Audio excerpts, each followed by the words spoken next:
My name is Apoorva. Hi, my name is Pragdi Singh.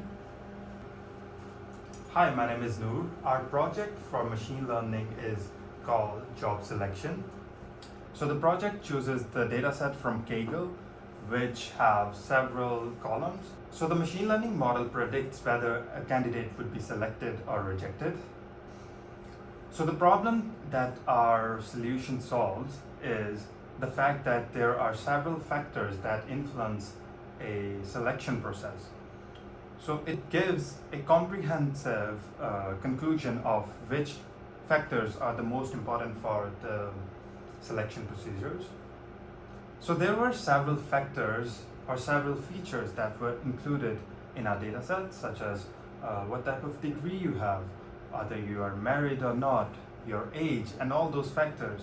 And there are other critical features as well, like structured thinking, confidence level, scenario-based questions.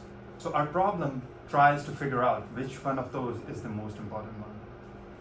So initially we started with 52 columns and then we ended with only 8 columns.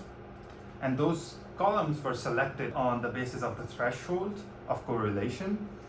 So through our initial judgment, we found some columns that were irrelevant, such as name, gender, age.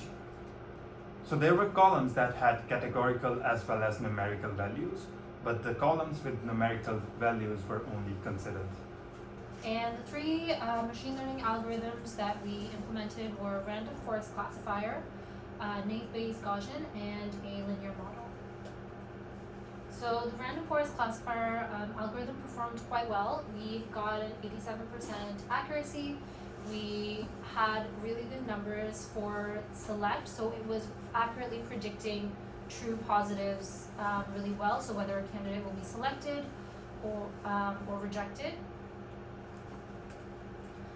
The naive Bayes algorithm did not perform as well for rejection, so it wasn't as accurately able to predict a true negative.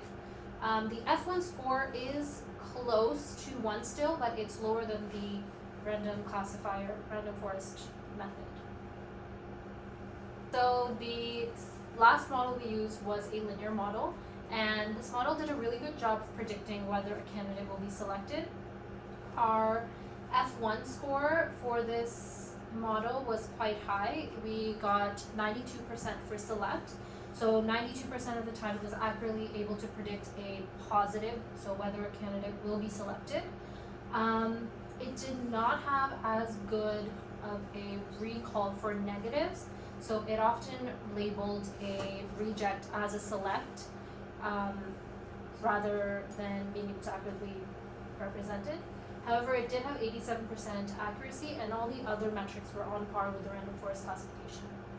So the best algorithm that according to us is the linear algorithm, and the reason behind it is because of the highest precision for reject and the highest recall for select. That the most important thing that we care about, whether it's labeling it correctly or not.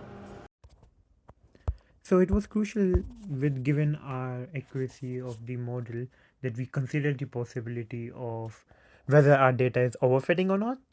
So what we did was we plot the learning curve, which has like a training score, our test score, and the goal is to have like the minimized of these the difference between these two to predict that our model is good at predicting and it's not overfitting or underfitting the data.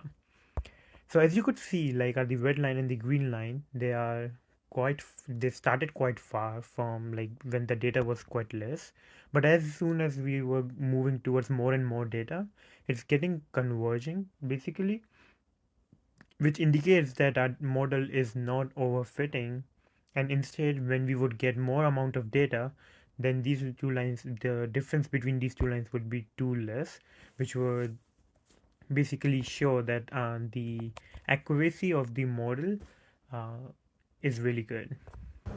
Moving on to the significant factors, one of the most important significant factor that we found was the structured thinking score. Basically, this score represents how well the candidate has structured their answers, and then the following was the confidence score. What was the level of the confidence of the candidate when they were representing, and then when they were answering the question of the interviewer. funny enough, we found another important factor, which was like not having an answer to the scenario-based questions. Moving on to the conclusion, I would say like our data set had some limitation, which was like we had 14,000 select scenarios and the 4,000 reject scenario, which is like there's a huge difference between select and reject.